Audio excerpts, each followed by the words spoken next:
Oi, gente. Bom, pra quem não me conhece, meu nome é Camila, tenho 20 anos e eu sou portadora de anemia falciforme. Eu criei um Instagram pra falar sobre anemia falciforme, pra compartilhar um pouco mais sobre esse lado da minha vida, que depois do momento que ficou controlado, eu acabei deixando meio de lado, assim. Então as pessoas não conheciam muito, mesmo as mais próximas, não conheciam muito sobre isso. O retorno das pessoas foi tão positivo, né, de quem estava me acompanhando no Instagram, que acabou me incentivando a criar um canal no YouTube para compartilhar mais informação, compartilhar algumas experiências e tudo mais. Então, hoje eu vou contar um pouquinho como foi, né, o contato da minha família, o primeiro contato com a doença, como que a gente descobriu e quais foram os primeiros passos, né, o que foi que os meus pais fizeram a partir desse momento.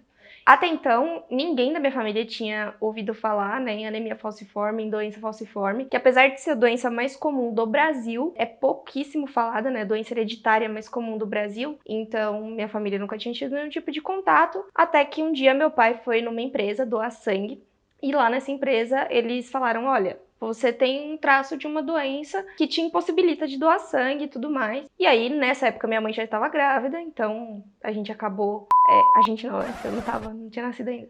Mas eles acabaram não entendendo muito, mas a minha mãe estava grávida, então eles precisavam ver o que que era aquilo. Foram no médico e aí os meus pais ficaram assustados, porque normalmente quando as pessoas pesquisam sobre anemia falciforme, o primeiro contato é algo que realmente assusta, porque você vê uma expectativa de vida baixa, você vê inúmeras intercorrências assustadoras. É muito difícil você achar uma perspectiva boa, tanto em livros quanto na internet, quanto nos médicos, principalmente há um tempo atrás. Hoje em dia a perspectiva já é muito melhor, mas enfim, na época que eles foram, realmente o tratamento, né, era um pouco limitado, digamos assim, em comparação com o que é hoje em dia. E, enfim, quando o médico explicou para os meus pais o que que era, eles ficaram extremamente assustados e nisso já minha mãe sabia que não tinha o que fazer, ela já estava grávida, então não ia adiantar ela saber se ela também era portadora do traço ou não. Por quê? Para ter anemia falciforme, você precisa que o seu pai e a sua mãe tenham o traço da doença. E até então só meu pai tinha certeza que tinha, por causa dessa doação de sangue que ele fez. Quando foi em março de 2001, eu nasci normal, sem nenhuma icterícia, nenhum problema. Minha mãe teve um parto super tranquilo. E até então essa história morreu, né?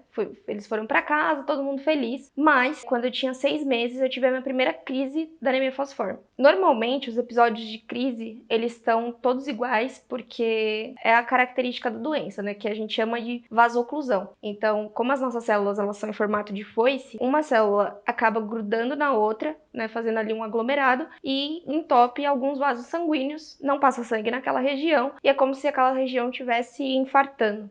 Dá um episódio de dor muito grande. Meus pais me levaram para o hospital e lá o médico acabou resgatando, né? Eles contaram essa história que meu pai tinha um traço. E aí eles falaram, bom, vamos ver a possibilidade. Minha mãe fez o teste e ela tinha também o traço da doença. Então, fizeram o eletroforese de hemoglobina, né, que é o exame que detecta em mim, e descobriram que eu era portadora da doença.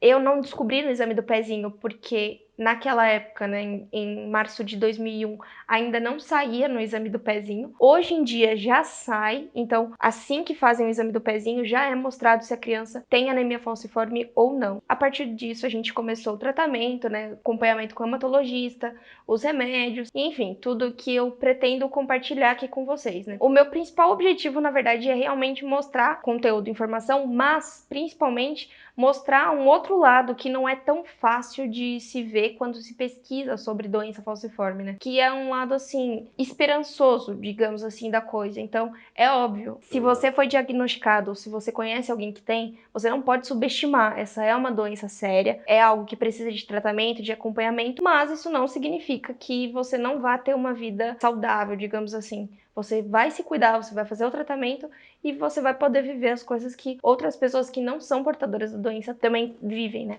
Esse vídeo vai ficar no Instagram e no YouTube, né, a princípio, para ajudar na divulgação. Mas futuramente os vídeos vão ficar só no YouTube e o Instagram vou deixar mais para compartilhar meu dia a dia, algumas coisas mais pessoais, enfim. Se você gostou desse vídeo, deixa seu like, comenta, compartilha, manda no grupo dos amigos, da família, porque esse mês que tá chegando é o mês da conscientização da anemia falciforme, então vamos aproveitar isso para fazer o máximo de pessoas possíveis conhecerem a doença, né? Vou trazer mais coisas. Se você tem anemia falciforme, se você conhece alguém que tenha, se você simplesmente quer saber como lidar com uma pessoa, caso um dia você encontre na sua vida alguém que tenha anemia falciforme.